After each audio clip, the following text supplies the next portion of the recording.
The Cursed Library, a haunting secret that can never be escaped. Chilling horror story. Chapter 1. The Whispered Legends. In a town that time had nearly forgotten, there stood a building that had once been the pride of its streets. A library, grand and imposing in its day, now silent and decaying. The townspeople, who moved through their lives with the steady rhythm of routine, seldom spoke of the library. When they did, it was in murmurs, almost as if the walls themselves might hear and respond. It was said that the building was haunted, that shadows moved within its darkened halls long after the sun had set. Some claimed to have seen lights flicker through the broken windows, a pale, ghostly glow that would vanish as quickly as it appeared. Others spoke of whispers, soft and barely audible, that would carry on the wind whenever someone dared approach too closely. Emily had heard all the stories. She had grown up in this town, where nothing much ever happened, where the days blended into each other with a sameness that was almost comforting. But Emily had always been different, always searching for something more, something beyond the ordinary. The tales of the old library, with its promises of mystery and the unknown, had intrigued her since she was a child. Now, as she approached her final summer before college, the pull of that mystery was stronger than ever. Emily's friends, Daniel, Lily, and Mark, were the only ones who understood her need to explore, to uncover what lay beneath the surface of the town's quiet exterior. Daniel was the steady one, practical and level-headed, always the voice of reason when Emily's curiosity threatened to lead them into trouble. Lily was the dreamer, with a vivid imagination that often conjured up more than a little fear in the others, but she was also loyal and brave, willing to follow Emily anywhere. And then there was Mark, who was cautious to the point of skepticism, yet still unable to resist the allure of the unknown. It was on a particularly warm evening, as the four of them gathered in Emily's backyard, that she first brought up the idea. They had been talking about their plans for the summer, how to make the most of these last few months before everything changed. Emily had waited for the right moment, for a lull in the conversation before she spoke. "What if we went to the library?" she asked, her voice light, but with an undercurrent of excitement that she couldn't quite hide. The others looked at her, their expressions varying from mild interest to outright disbelief. Daniel was the first to respond. "The old library?" he said, raising an eyebrow. "You're not serious, are you?" "Why not?" Emily replied, leaning forward. "We've all heard the stories, but has anyone actually gone in? I mean, really explored it?" Lily, who had been listening quietly, glanced at Mark. She could see the unease in his eyes, the way his fingers drummed nervously against his knee. "I don't know, Emily," Lily said, hesitating. "There's a reason people avoid that place. What if the stories are true?" "They're just stories," Emily insisted. "Think about it. If there's something in there, don't you want to know what it is? Aren't you curious?" Daniel considered this, his brow furrowed. "Curious, yes," he admitted. "But is it worth the risk? What if we find something we're not prepared to handle?" Emily smiled, sensing that she was winning him over. "That's what makes it exciting, isn't it? We'll never have another chance like this. We're all going off to different places in the fall. This could be our last adventure together." Mark, who had been silent up until now, finally spoke.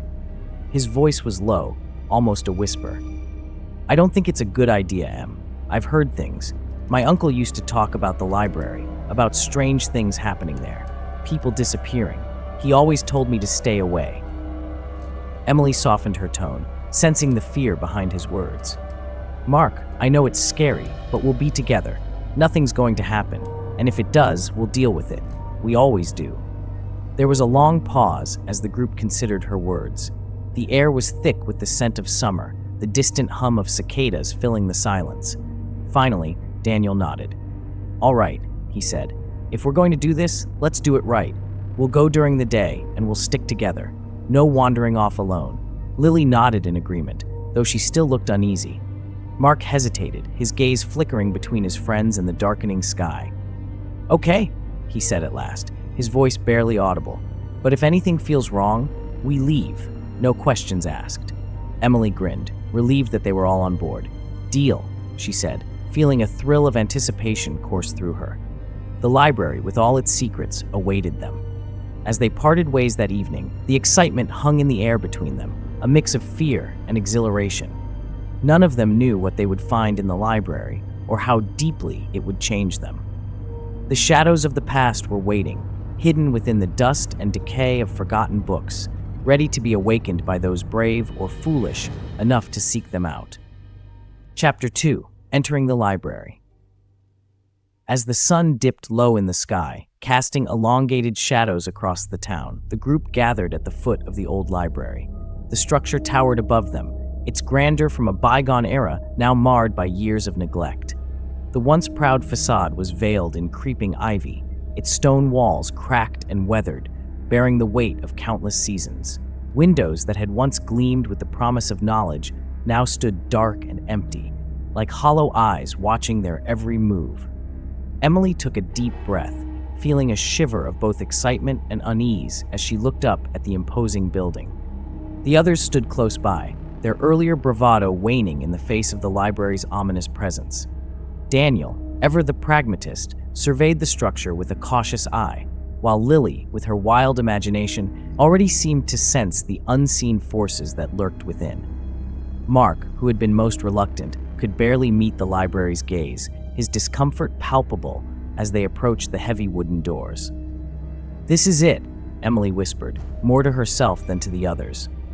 The air was thick with tension, as if the very atmosphere of the town had changed now that they were here. Daniel stepped forward, pushing the doors with some effort. They creaked open slowly, groaning under the strain, as if resisting their intrusion.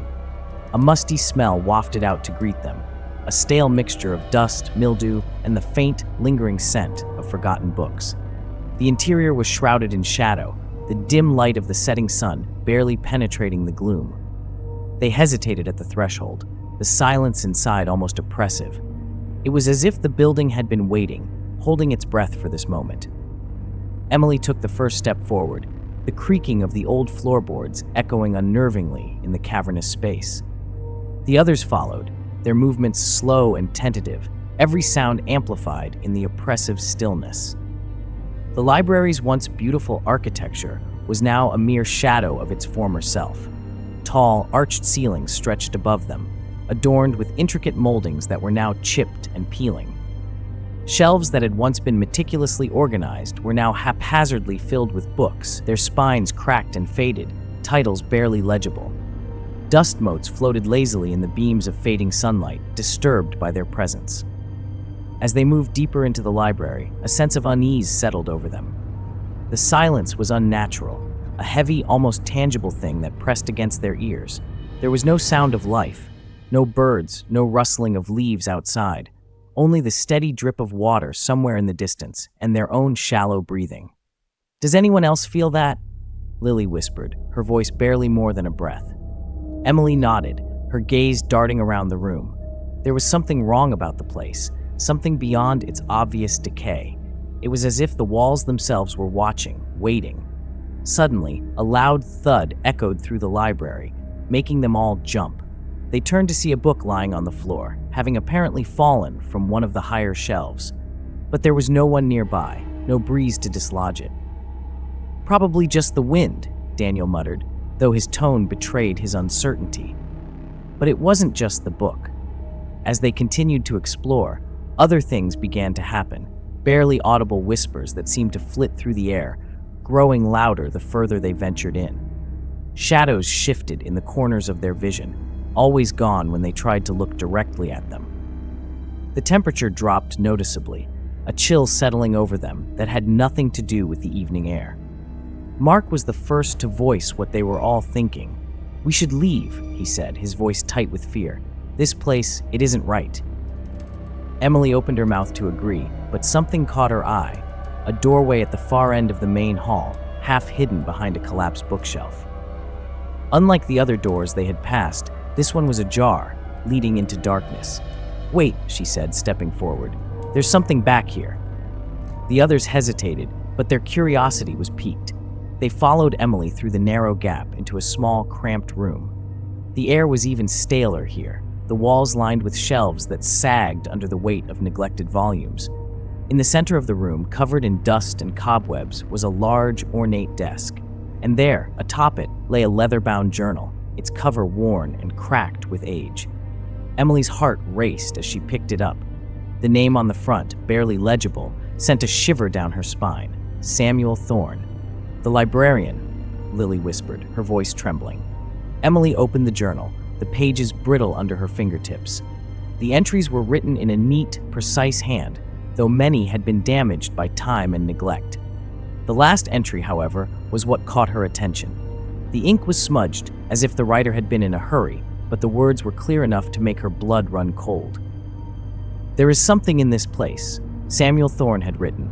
"Something I can no longer ignore. It watches, it whispers, and I fear it is only a matter of time before it takes me too." The entry ended abruptly, the remaining pages stained and torn, as if ripped apart by some unseen force. Emily stared at the journal, her mind racing. Samuel Thorne had disappeared years ago, his fate unknown, until now. "What do you think happened to him?" Mark asked, his voice barely a whisper.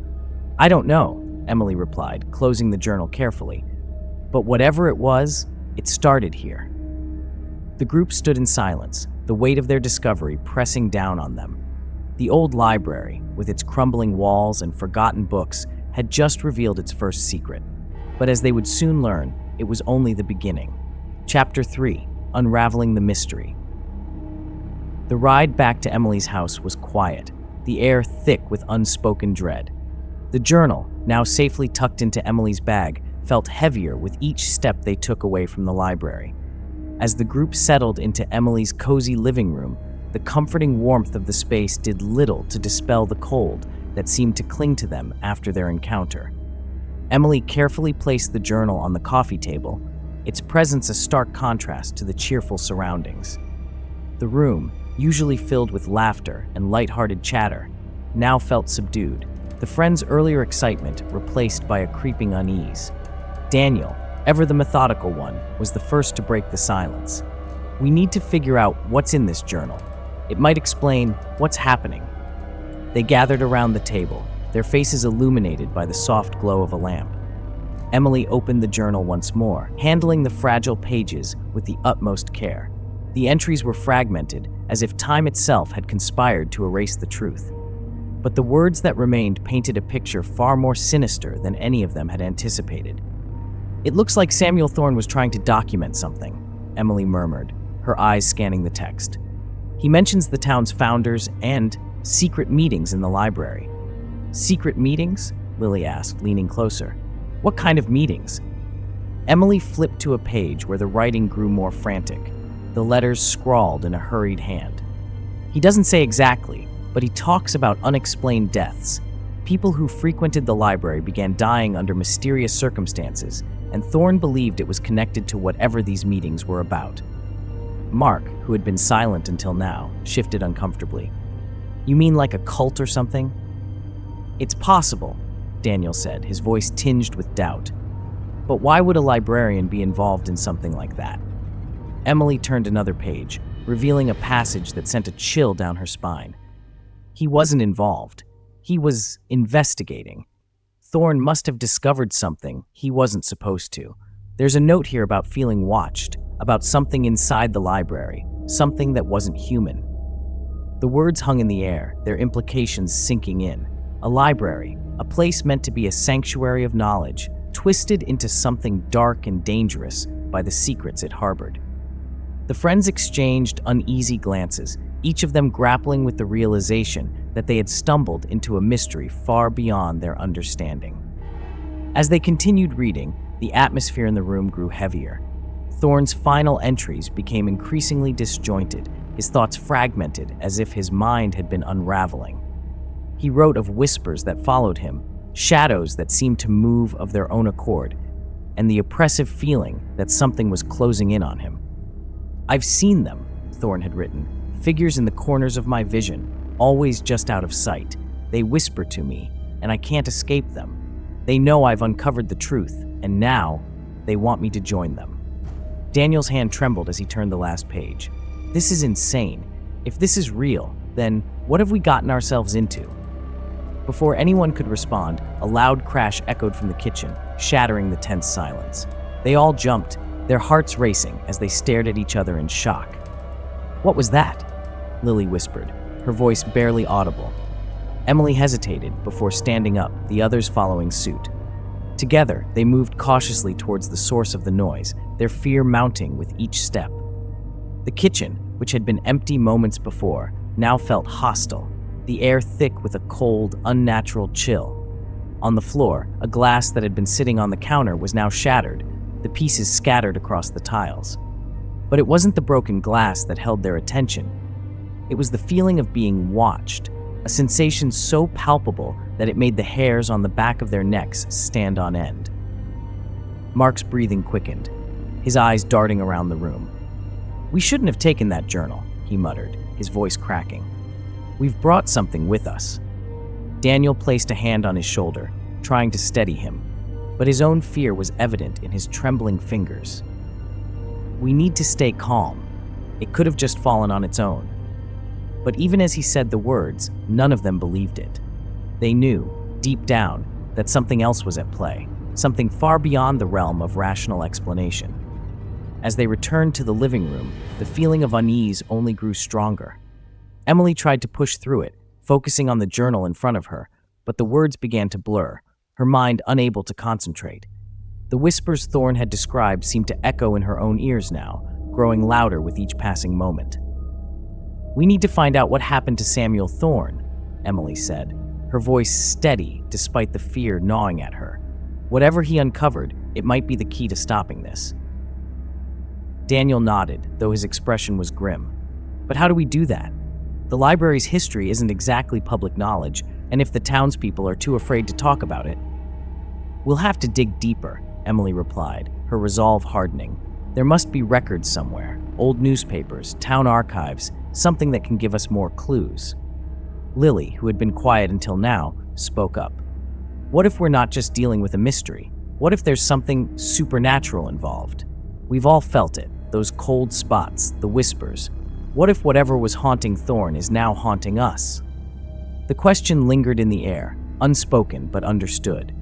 They had disturbed something that had lain dormant for years, and now it had followed them home. That night, as they each tried to sleep, the unease settled over them like a suffocating blanket. Daniel was the first to succumb to the nightmares, a vivid dream that pulled him back to the library, where the walls seemed to close in around him, and the shadows came alive with malevolent intent. He could hear the whispers, clearer now, calling his name, beckoning him deeper into the darkness. When he awoke, drenched in sweat, the fear was still with him, as real as the cold that seeped through his window. He knew then that they were no longer safe, and that the mystery they had uncovered was only the beginning of something far more terrifying. As the days passed, the strange occurrences grew more frequent. Lily saw figures moving in the corners of her eyes, vanishing when she turned to look. Mark's anxiety spiraled, his sense of dread consuming him, making him jump at every little noise. And Emily, though she tried to keep her fear at bay, could not escape the feeling that something was watching them, waiting for the right moment to strike. The journal had opened a door to the past, one that could not be easily closed. And as the friends continued to unravel the mystery of the old library, they could feel the darkness closing in around them, inch by inch. The library's secrets had been buried for a reason, and now, as they faced the consequences of their curiosity, they realized too late that some truths are better left forgotten. Chapter 4: The Horrifying Truth. The following evening, the group found themselves drawn back to the old library, compelled by a mixture of fear and determination.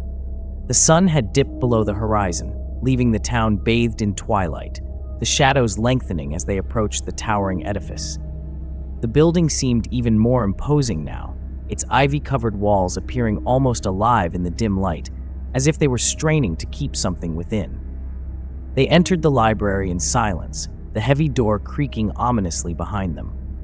The air inside was stagnant, thick with the scent of mildew and decay, but beneath that lingered something darker, a presence that seemed to pulse within the very walls. Each of them felt it, a palpable tension that had them glancing nervously at one another, but none dared voice their fears. Emily led the way, the journal clutched tightly in her hands as she guided them through the dimly lit corridors. The passages twisted and turned in ways that defied logic, as if the building itself were shifting to keep them from their goal. At last, they descended into the basement, a dank, oppressive space that seemed to swallow sound. Here, the walls were cold, clammy to the touch, and the light from their flashlights barely penetrated the darkness. Daniel spotted it first, a door almost hidden in the corner, its edges seamlessly blending with the stone around it. The wood was warped and ancient, but the faint outline of symbols etched into the surface caught his eye. "Over here," he whispered, his voice barely audible.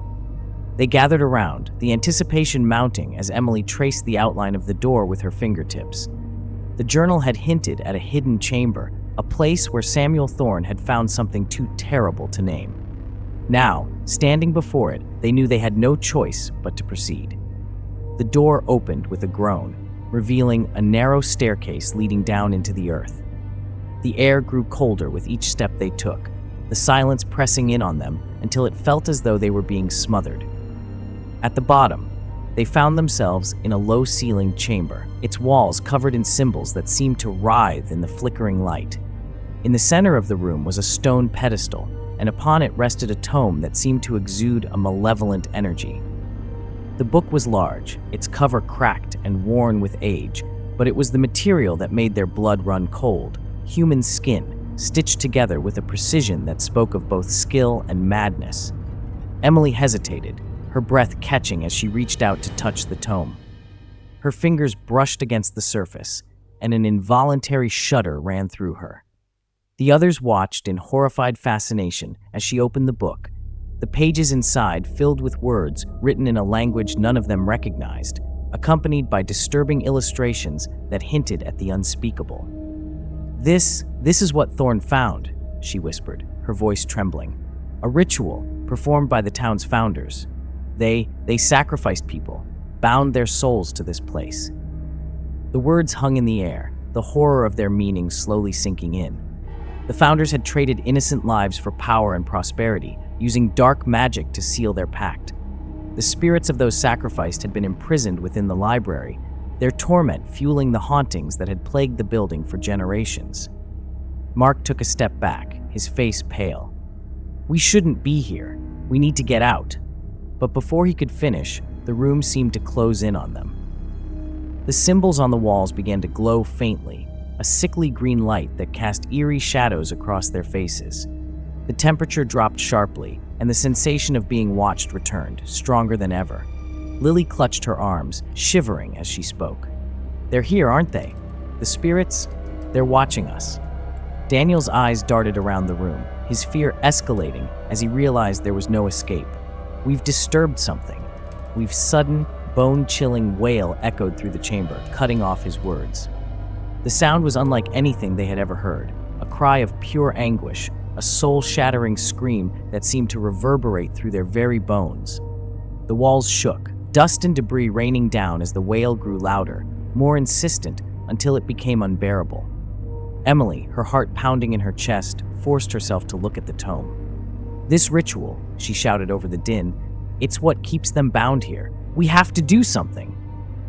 But the room was alive with malevolent energy now, the symbols on the walls burning brighter as the spirit's fury manifested around them. Dark, shadowy figures began to materialize in the corners of the room, twisted, spectral forms that hovered just beyond the reach of the light, their hollow eyes fixated on the intruders. Mark stumbled backward, his terror overwhelming him as one of the figures moved closer, its presence suffocating. "We're going to die here," he gasped, the realization striking him like a physical blow. "They won't let us leave." Lily grabbed his arm, her own fear barely held in check. "No, we're not giving up. There has to be a way to stop this." Emily's mind raced, the words of the journal echoing in her thoughts. Thorne had been searching for a way to undo the ritual, to free the trapped souls, but his efforts had been in vain. And now, as the spirits closed in on them, she knew they were running out of time. "Wait," Daniel said suddenly, his voice strained but resolute. "The descendants of the founders, they're the ones who benefit from this. Maybe they're the key." Emily looked at him, her fear momentarily eclipsed by the glimmer of hope in his words. "You think if we confront them, expose the truth, Daniel nodded, though his expression was grim. It might be the only way. If we can break their hold on the library, on these spirits, maybe we can put an end to this. But the spirits were not going to let them go easily. As the friends began to back away, the shadows surged forward, the air growing colder, heavier, as if the room itself were trying to crush them. The symbols on the walls flared one last time before extinguishing, plunging the chamber into darkness. In the pitch black, the whispers returned, surrounding them, filling their minds with thoughts that weren't their own. The spirits' rage, their pain, all of it flooded into the friends, threatening to drown them in the weight of the past. Emily could feel her strength waning, her grip on reality slipping as the spirits tried to pull her into their world. But then, just as it seemed all was lost, a voice cut through the darkness, a voice that didn't belong to any of them, yet was somehow familiar. "You must leave," it whispered, urgent yet gentle. "Leave this place and find the truth. Only then will they be free." The darkness lifted slightly, just enough for them to see the exit.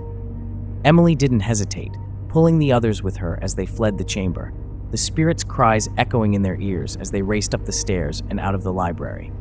Outside, the night air was cool and refreshing, a stark contrast to the oppressive atmosphere they had just escaped. The library loomed behind them, silent and foreboding, but they knew they couldn't leave things as they were. "We need to find those descendants," Emily said, her voice trembling but determined. "Whatever it takes, we're going to end this." Chapter 5: Confrontation and Escape. The moment they stepped back into the library, the atmosphere shifted, becoming thick with malice. The air buzzed with an almost tangible energy, as if the very walls were charged with a hunger for retribution. The darkness within seemed to pulse with life, the shadows twisting and contorting in unnatural ways, casting ominous shapes across the floor. Each footfall echoed louder than the last, the silence between them growing heavier, more oppressive. Emily led the group, her determination tempered by a gnawing fear that they might not all make it out alive. The realization that their actions had stirred the spirits into a frenzy gnawed at her, but there was no turning back. The journal had spoken of a reckoning, and she knew that the time had come. As they neared the library's entrance, the temperature plummeted, the cold seeping into their bones. The air grew thicker, harder to breathe, as if something unseen was pressing down on them. And then, as they reached the door, it slammed shut with a deafening bang, the force of it sending them staggering back. Before they could react, Mark's body stiffened, his eyes rolling back in his head. A guttural sound escaped his lips, a low growl that sent chills down their spines. When he spoke, it was not with his own voice, but with one that dripped with malice, filled with a bitterness that had festered for decades. "You think you can leave?" The voice rasped, twisting Mark's features into a grotesque mask of fury. "No one escapes the curse. The sins of the fathers must be paid in blood." Emily, her heart pounding, stepped forward, her voice trembling but resolute. "We don't have to end it like this. We can help you, free you from this place." Mark's face contorted into a cruel smile, his eyes glinting with malevolent glee.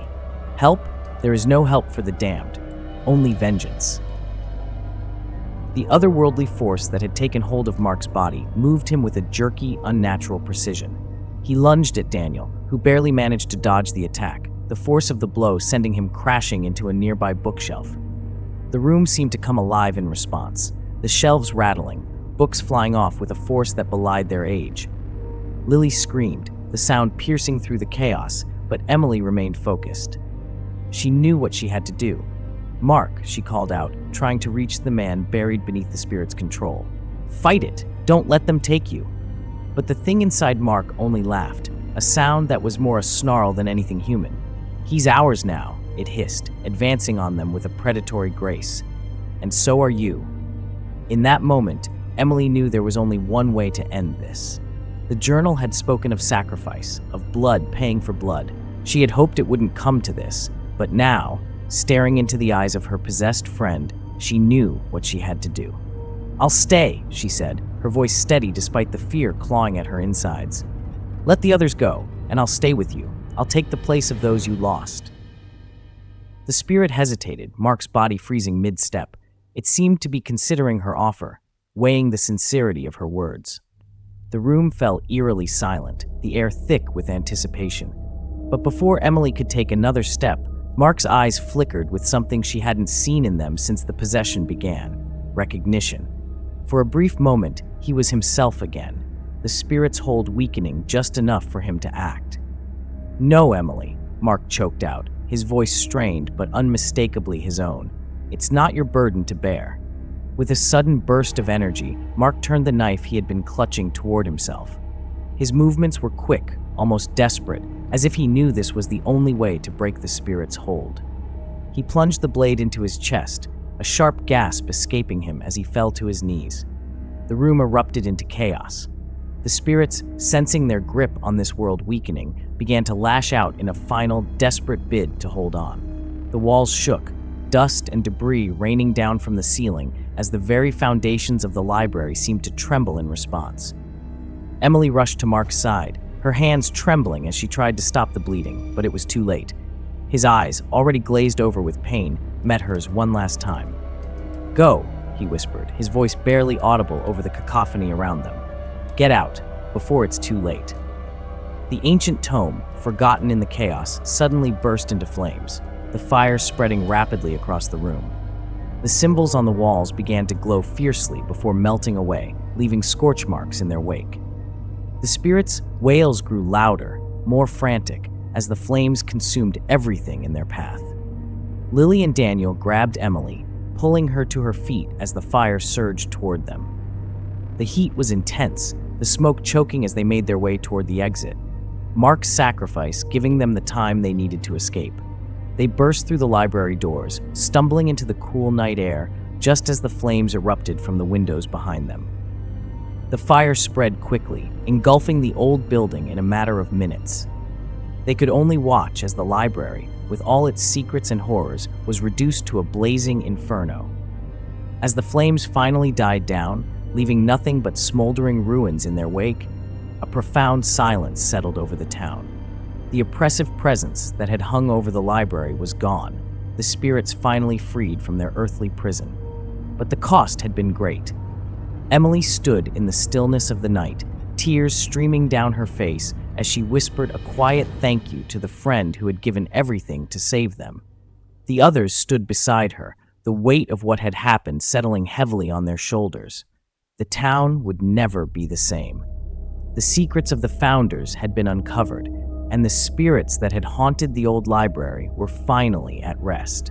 But as the first rays of dawn broke over the horizon, the survivors knew that they, too, would be forever changed by what they had witnessed.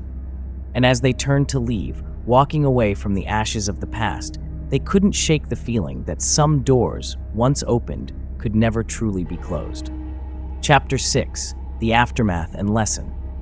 The days that followed were a blur, filled with quiet mourning and a heavy, pervasive silence that clung to the town like fog. The library's absence was palpable, a gaping void in the heart of the community. The townspeople spoke in hushed tones about the fire, speculating on the cause, but never suspecting the true horrors that had unfolded within its walls. For them, it was a tragic accident, a piece of the town's history lost to the flames. But for Emily, Daniel, and Lily, it was something far darker, an experience that had seared itself into their very souls. Coping with the trauma was not a straightforward path. Emily found herself waking in the middle of the night, drenched in sweat, the echoes of that final, desperate confrontation still reverberating in her mind. The image of Mark's final moments, his sacrifice, haunted her thoughts, an unshakable reminder of the cost they had paid. She would catch glimpses of him in her dreams, his eyes pleading, his voice a whisper she could never quite make out. Daniel retreated into himself, his once lively demeanor dulled by the weight of what they had uncovered. He rarely spoke of the events, burying them deep within, but the haunted look in his eyes spoke volumes. He spent long hours alone, poring over the fragments of Samuel Thorne's journal that they had salvaged before the fire. But the more he read, the more questions he had, and the fewer answers he found. Lily, ever the optimist, tried to bring some semblance of normalcy back into their lives, but even she could not entirely mask the fear that had taken root in her heart. She busied herself with mundane tasks, anything to keep her mind from drifting back to that night, to the malevolent force that had nearly claimed them all. Yet, in the quiet moments when she was alone, the memories would creep back, unbidden, and she would feel the cold grip of dread that had first seized her in the library's shadowed halls. As the town slowly moved on, the trio made a silent pact, a vow to never speak of what they had found, what they had unleashed. The knowledge was a burden they would carry alone, a secret too terrible to share. They understood, in some unspoken way, that revealing the truth would do nothing but spread the curse further, dragging more innocent lives into the darkness they had barely escaped. And so, with heavy hearts, they left the town behind, each of them hoping that distance might somehow offer reprieve from the nightmares that followed them. Emily moved to a distant city, seeking anonymity in the crowded streets and busy avenues.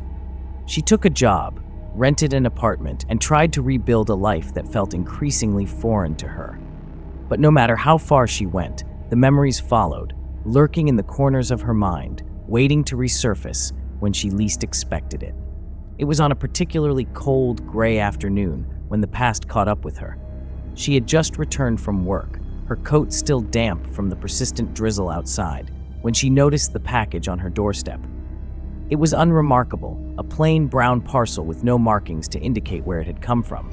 There was no return address, no name, only her own, scrawled in neat, almost familiar handwriting. A chill ran down her spine as she carried it inside, her hands trembling slightly as she tore open the wrapping. Inside, nestled in a bed of tissue paper, was Samuel Thorne's journal. It looked exactly as it had when she first found it in the library, leather-bound, weathered, and impossibly intact despite the fire that had consumed everything else. Emily's breath caught in her throat as she flipped open the cover. The pages were untouched by flame, the ink as clear as the day it was written. Her eyes scanned the familiar entries, each word dredging up memories she had fought to bury. But it was the final entry that made her blood run cold. The writing was clear, legible now where it had once been obscured by damage. Thorne's words, frantic and disjointed, described the ritual in more detail than they had seen before, revealing a truth they had not understood. The spirits, he wrote, could never be fully laid to rest. Their release from the library had only severed one link in a chain that stretched far beyond what any of them could comprehend. The curse, it seemed, was not bound to a place, but to the blood of those who had enacted it, and it would continue to seek new hosts, new lives to destroy. As she read the final lines, a cold gust of wind blew through the room, though the windows were tightly shut. And then, just as she reached the last word, she heard it, a whisper, soft but unmistakable, right beside her ear. "Emily." She spun around, heart hammering in her chest, but there was no one there. The room was empty, silent except for the sound of her own ragged breathing.